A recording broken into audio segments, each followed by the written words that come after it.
Okay. Wonderful. It's cold and rainy outside. At least it's not snowing. There we go. Medium format. Every time I do a medium format video, the videos get a lot of downvotes. I don't know.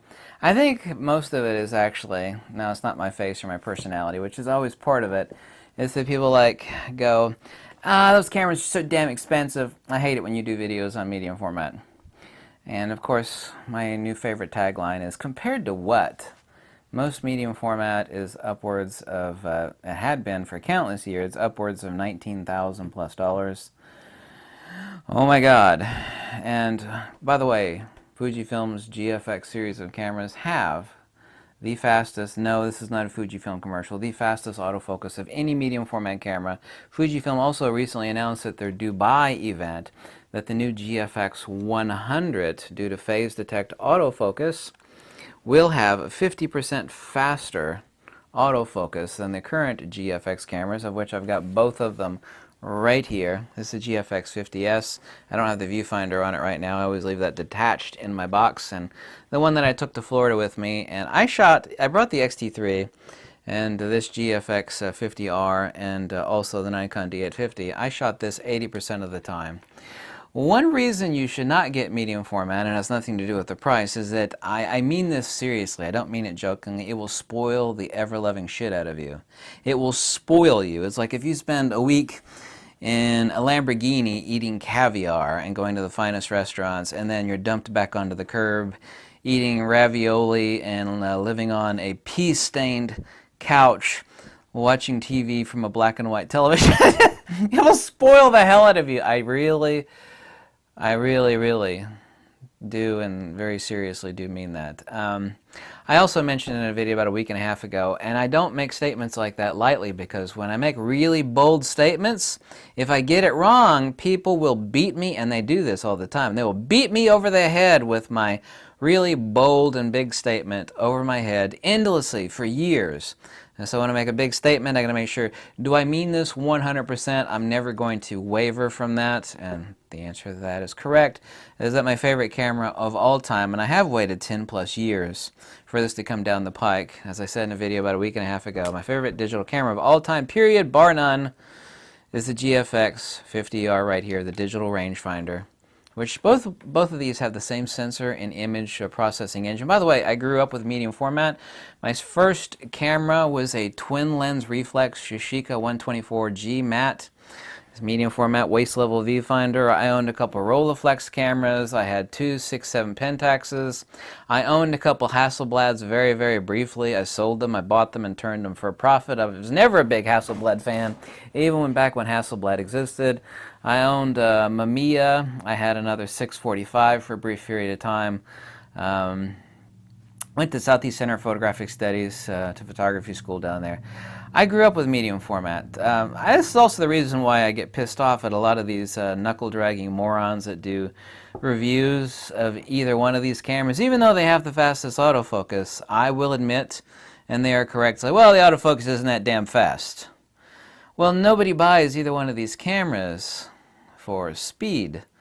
They are not meant for that. They are meant for one damn thing only, and that's ultimate image output. Kind of like a giant earth-moving bulldozer that costs $1 million, and each tire costs $250,000. Literally, each tire costs $250,000 on the really big ones.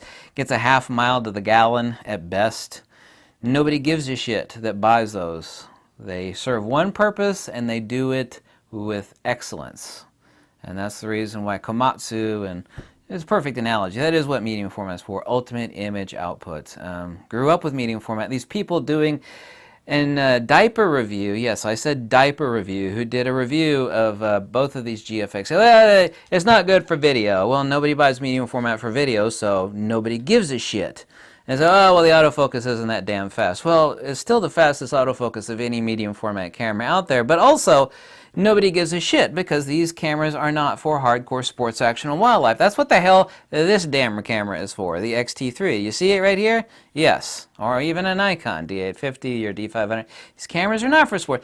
So the complaint department on these knuckle-dragging mental midgets, yes, I said mental midgets, is, while correct, lacks perspective, and it lacks, most of all, wisdom and intellect. They don't know what the F, excuse my language, medium format is for.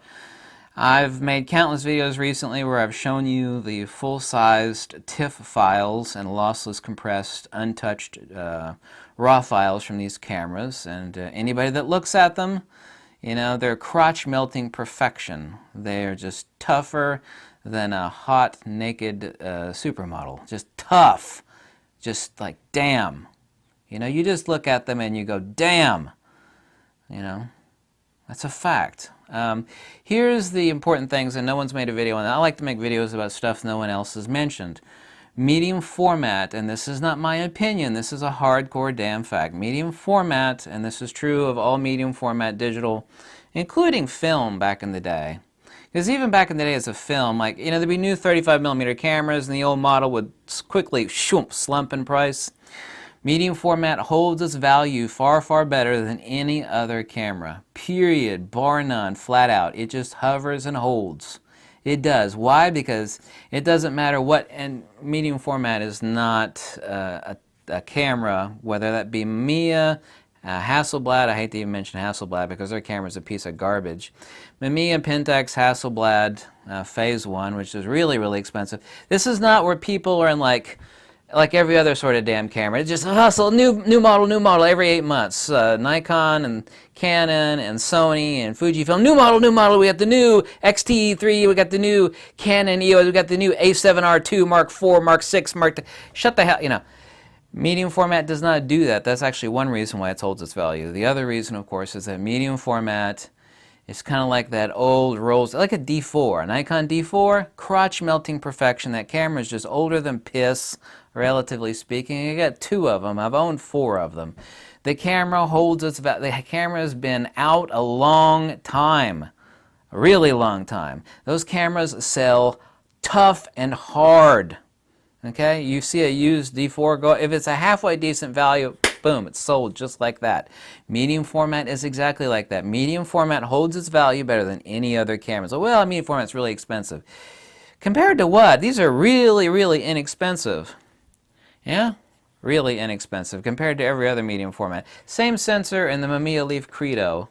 You know how much that camera is? $19,000? It might be like $17,000 right now. $4,500. This is another statement of fact about medium format. FX and DX have essentially, and you know this is true, don't lie to me, have melted into a single entity image-wise.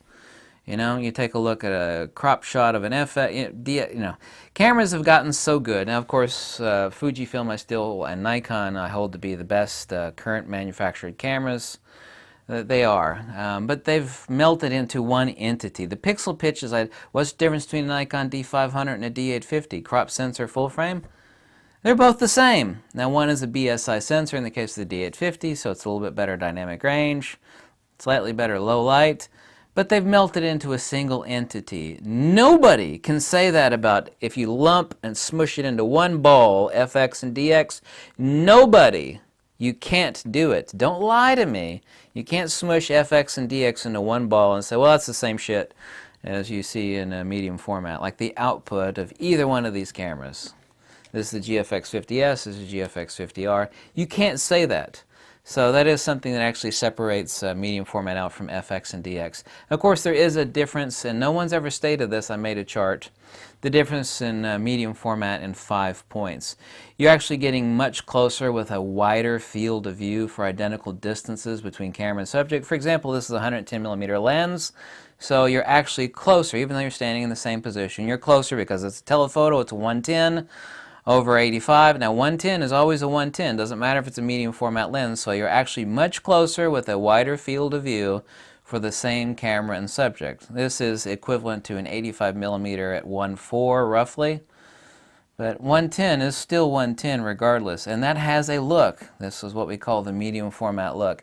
You also too, very importantly, have superior aspect ratio, 4:3 aspect ratio on the GFX compared to an FX camera which is 3:2 aspect ratio.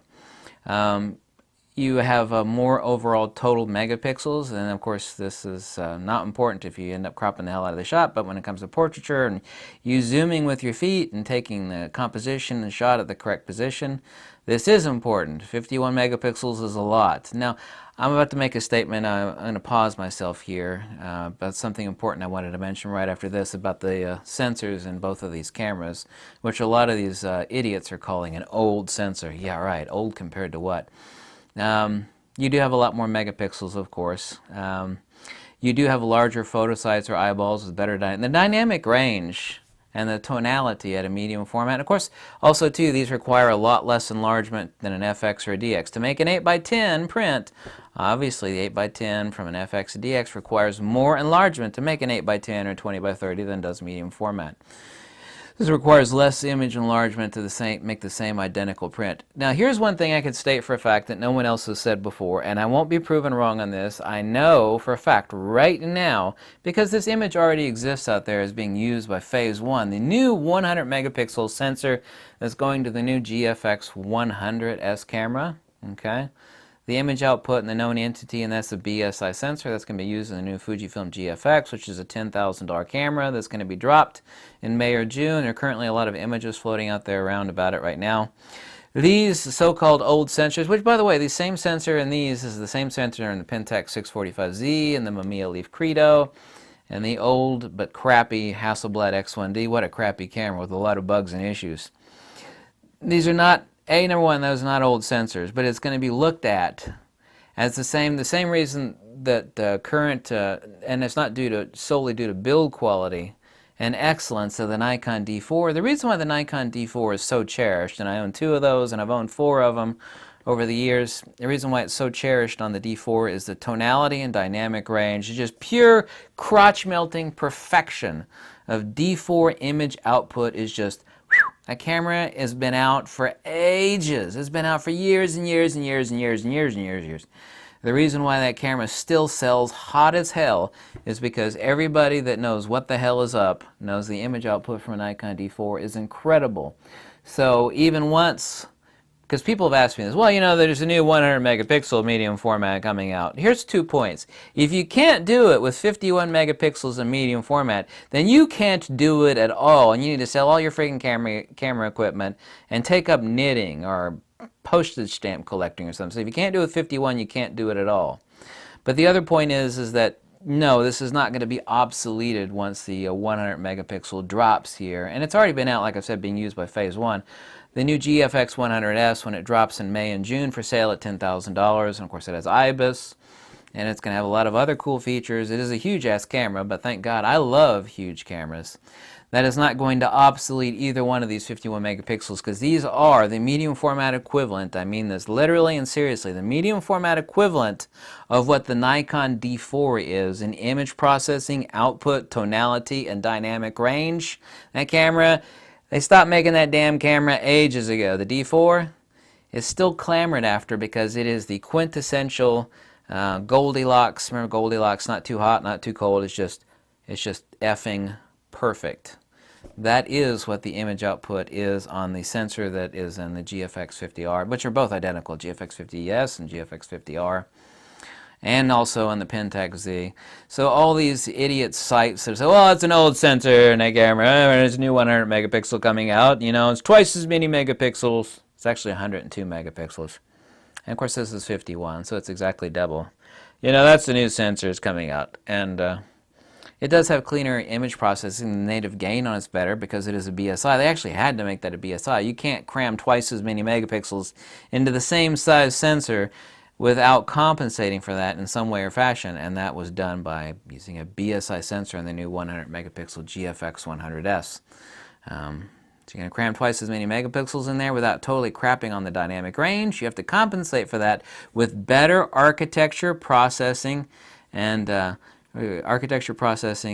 efficiency on the new sensor and the new GFX 100S. But no one countless years from now, just like the Nikon D4, is going to be bitching about this crap talk about old sensor and these 2 GFX cameras. No.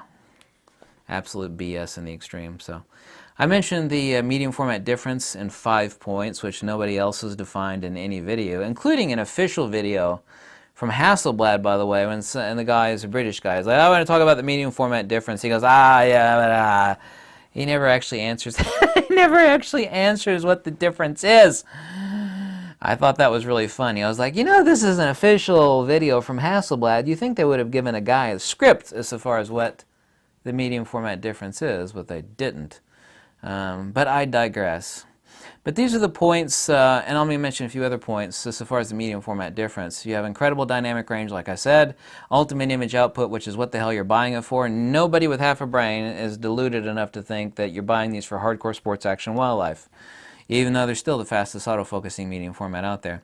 But also, too, it's a major selling point. You can command more money and set yourself apart as a working photographer, okay, not a hobbyist. Even though there's a lot of hobbyists that buy medium format cameras, as a working photographer, you're able to command more money and set yourself apart from every other schmuck, with a full frame camera. It's like, hey, I'm using medium format. Let me show you what a medium format file looks like. You should have your computer open, or an iPad with a full-blown TIFF. I don't even know if you could fit like a 300 megabyte TIFF file, a full-blown shot from a medium format on your iPad. Just take that to a client and say, check this shit out. I'm going to offer you, all these other idiots, pissant photographers are using their full-frame cameras, which are fine, gets the job done. Let me show you the difference that I bring to the table. Oh my God! Holy shit! Look at that image! This has actually happened to more than a few people. They've even told me about it, which of course, it's obvious. You see a lossless RAW file on like my Google Drive that I've uploaded countless images of for people to look at, or a full-size TIFF averaging about 250, 300 megabytes.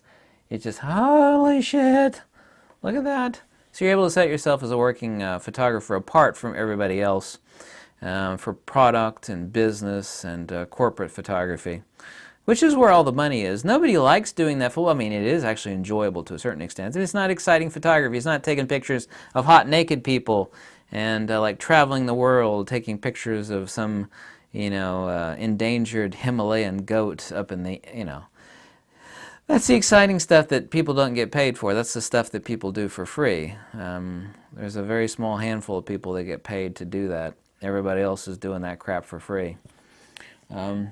Obviously, these images from either one of these cameras is not going to look good on Instagram. It won't be looking, because I get those comments all the time. I'll post images on Instagram, which of course has a limit on file size. Ultimately they don't look any better than anything else on Instagram. Okay, people say, I really don't see why anybody would spend that kind of money on medium format. It's like, well, you're looking at a shitty little Instagram image. Of course, it doesn't look any better. Let me give you a link to a 280 megabyte TIFF file, and then people, oh my God, that's the difference right there. Oh. Was that a bit too melodramatic? I think it could have been.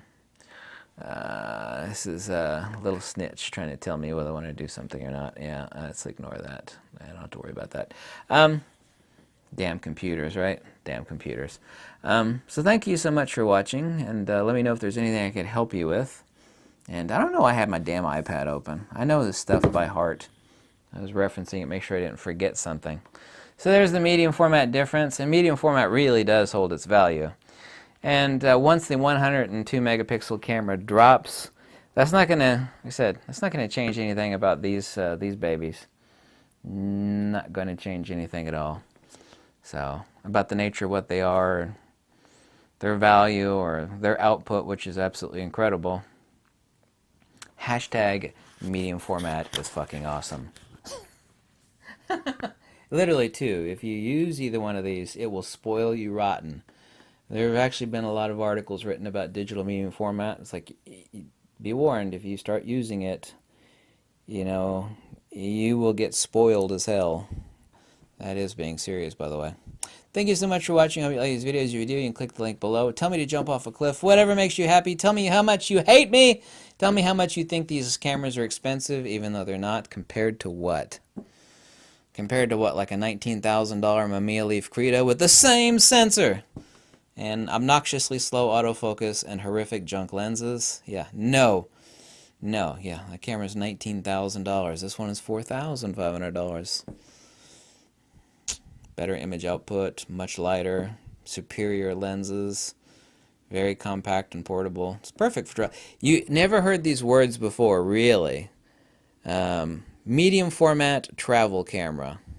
Let me show you the world's first and only compact, lightweight. By the way, despite what this looks like, it's actually very lightweight. The world's first and only medium format travel camera. I thought I'd actually add that in there because that's true. Thank you so much for watching, and goodbye. Wait for it. Wait for it. Fujifilm.